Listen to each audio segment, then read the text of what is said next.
আসসালামু আলাইকুম। শুরু করিলাম মহান রাব্বুল আলামিনের নামে। আশা করি সবাই ভালো আছেন। আজকে আসলাম ইউটিউবে কিছু কথা, কষ্ট দুঃখ শেয়ার করার জন্য। কষ্ট দুঃখগুলো হচ্ছে যে আপনার আজকে অনেক দিন হয়ে গেছে, প্রায় অনেক বছর, 15 বছর প্লাস বাবাকে হারিয়ে ফেলেছি। বাবা নামের বড় বৃক্ষটাকে হারিয়ে ফেলেছি। যাদের আছে তাদের তো কত সুখে সীমা নাই, হয়তো অনেকে অবহেলাও করে। কথাগুলো কেন মনে পড়লো হঠাৎ করে জানি না। আজকে স্যালারি পাইছি তাই হয়তো বা মনে পড়ছে। আজকে কিন্তু মানিব্যাগ অনেক টাকা।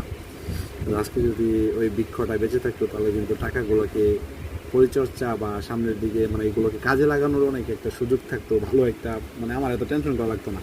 যেমন আমার অনেক টেনশন, বেতন পাইছি 35,000 টাকা, কি করব? মানে সামনে ঈদ, কোরবানি দিতে হবে, ফ্যামিলি আছে, বাবা আবার একটা সমস্যাতে আছি, সেটা সলভ করতে হবে, কত ঝামেলা।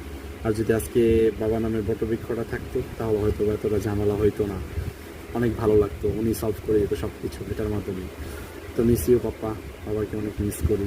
ওনাকে যেন জান্নাতবাসী করে, সবার কাছে দোয়া চাই। ওর কথা একটাই, বর্তমানে বাবা ছাড়া আসলে পরিচালনা করার মতো মা আছে। মা অনেক ভালো, উনি আমাদের জীবনটাকে পরিচালনা করতেছে এখন অনেক কষ্ট করে। তো মা লাভ ইউ, মা অনেক প্রিয় একটা মানুষ, উনি অনেক কিছুই করছে আমাদের জন্য। তবে এটি আর কি, বাবা থাকলে হয়তো আরও ভালো হতো। তো আসলে এটাই কষ্ট, বাবা নাই। তো সবাই ভালো থাকবেন। বেতন পাইছি ঠিকই, কিন্তু আসলে এই টাকা দিয়ে আসলে আমার যে সামনে ঈদ, সব কিছু পরিচালনা করার মতো মুড নাই। তাই আসলে আপনাদের সাথে একটু আসলাম শেয়ার করতে।